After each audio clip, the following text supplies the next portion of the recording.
Hello guys, Tommy here from Coding for Youth, and welcome to uh, our Python series. This is actually lesson 21, and in this lesson we'll just talk more about the if statement. We discussed about the control statement in last lesson. But before we begin, I would like to remind you that this channel is actually about encouraging you to code and encouraging you to harness all the resources online, and you can get anything you want online now. Develop yourself and then become the best programmer that you want to be. Now, I also want to encourage you to subscribe to the channel, leave your comment at the comment section. Also, that will encourage me also to do more. Now, remember that Python is actually a very wonderful programming language, fast, versatile.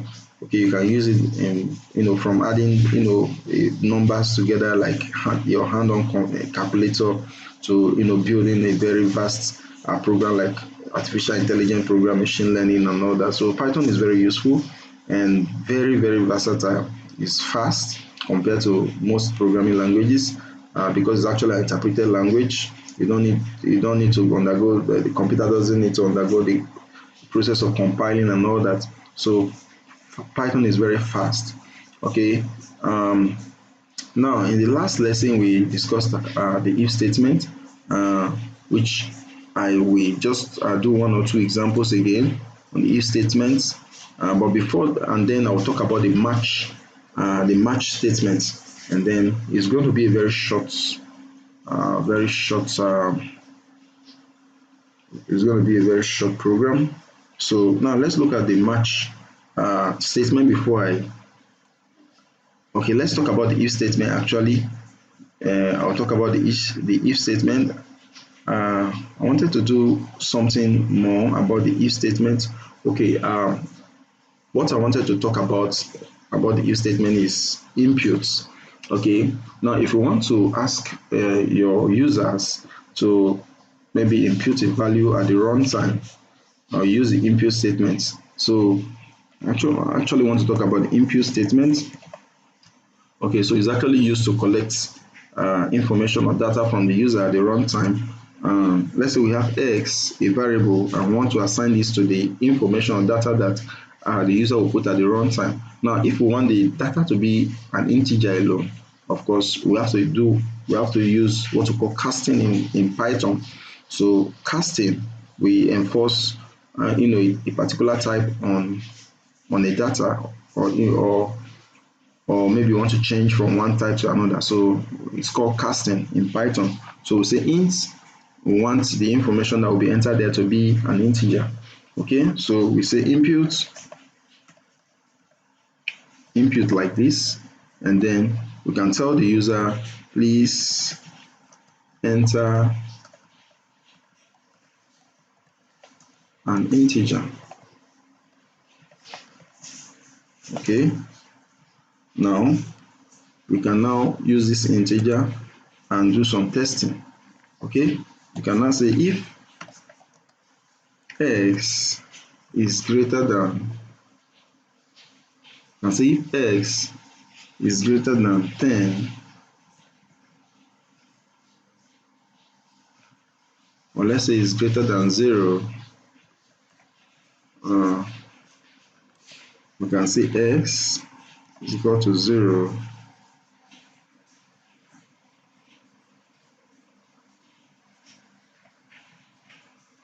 If x is less than, let's use less than, and say we can print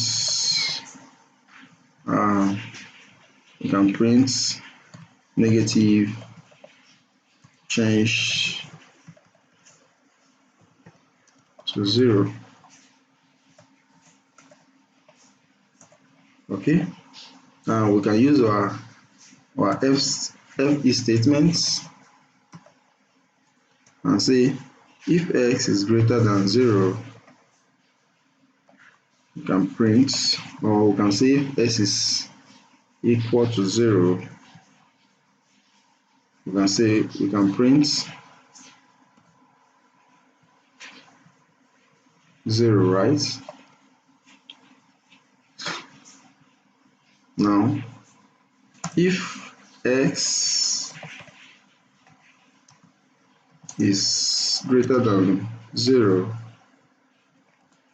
we can print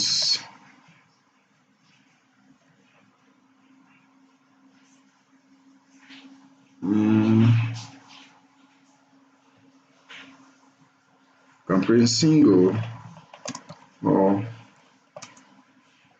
more than 0.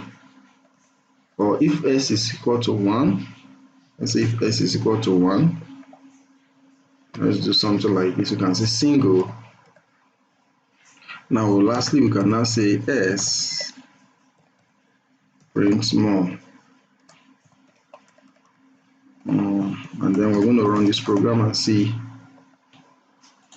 So this condition, we say we are taking an input from the user at the runtime, and then we're going to compare the inputs. We're going to check if the input is less than 0. We say 0, right? We say print negative change to 0. Now, if the input is equal to 0, we want to print 0. If the input is equal to 1, we say single. If the input, finally, this last condition is to check if none of these conditions are met, we can now say print more. So if we run this program, of course, it will ask the user. So let's just check the first condition. Now let's enter -1. Let's enter -1 at the runtime, and then we press enter. You can see negative change to 0 is printed because the value we entered, the value input that the user entered is actually less than 0, right? So that's why you see this is changed to 0. Now let's clear the screen. I will run the program again, and I'll say, in this case now enter 0. You see 0 is printed. And if I run the program again, I will enter 1. It says single. Okay, now if I run the program again and I enter anything more than 1, let's say 2, print, you say more. Okay, so inputs is what I actually wanted to introduce in this particular section of the if statement. So that's how you take or you accept inputs from your users at the runtime. Now let's talk briefly about the match statement before I end this class. So the match statement is actually is actually one of the control statements we have in Python, and is similar to the switch case statement in most programming languages. So I'm going to show you the syntax of the match statement. Like I said, in most programming language you have switch, then you have case, but in Python we have a very special match statement which takes an expression and compares its value to successive patterns given as one or more case blocks. Okay, this is superficially similar to a switch statement in C, Java or JavaScript and many other languages, but it's more similar to pattern matching in languages like Rust and Haskell. Only the first pattern that matches gets executed and can also extract components, sequence elements or object attributes from the value into variables. Okay, so now we're going to look at a very simple case. Let's say we want to check our server condition. So we say HTTP status. We want to know all the error. We want to check. We want to print errors based on the status of our HTTP. So we can have something like status as our argument, as our argument here. Status, excuse me, status. That's a function we just defined there, and then we can now use our match statement. We say match, and then we want to check what is the status. Okay, see the syntax. We have match, then we have our status. Now we're going to check the case. The first case is if it is 400, then we want to print. We want to say bad. We want to return. We can print or return. Let's return bad request. Okay, that's the first case we check. The second case, we want to check if the server status is 404. We want to return not found. Now, if the status is 418, we want to return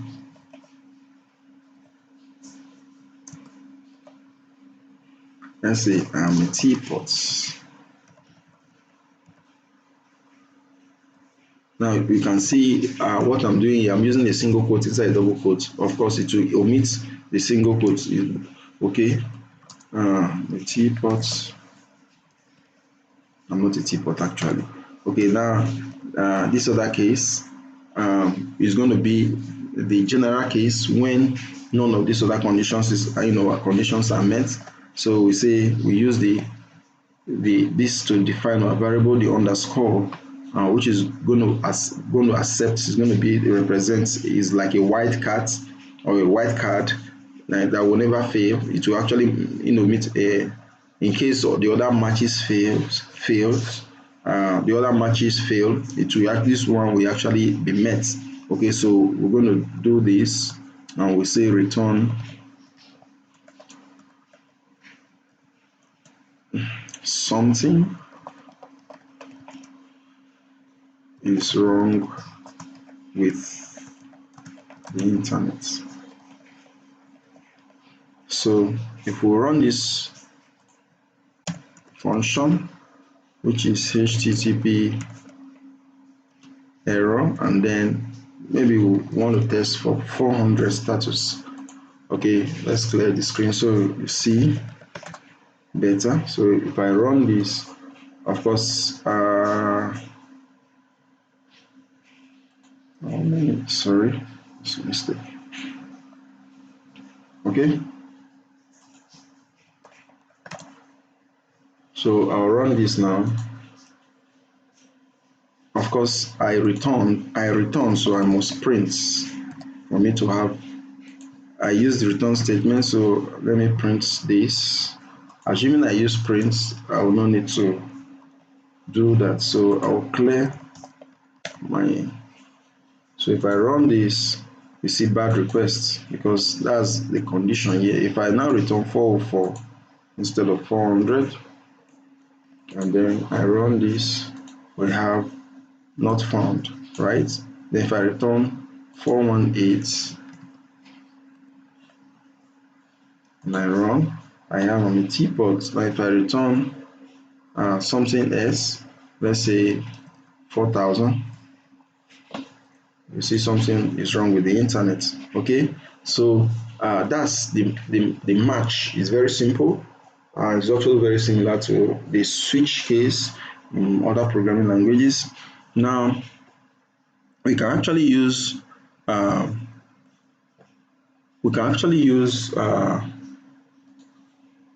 pipe to check for all these conditions. Okay, you can use a pipe or to check for more than one conditions. Let's say in this case, if I want something like this, I can use a pipe to check for two conditions. Let's say I want to check for 404 and 413 or 301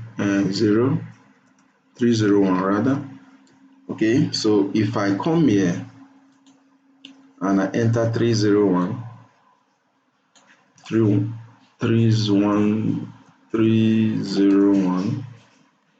and I run, of course I'll still have a bad request, right? So if you want to specify more than one conditions, you can actually use a pipe to combine the conditions together. Okay, so basically that's now maybe I'll talk about interpolation in Python, but I think I'll leave that for another class. So thank you guys for watching. I'll see you guys in another video. Please don't forget to subscribe. Have a beautiful day.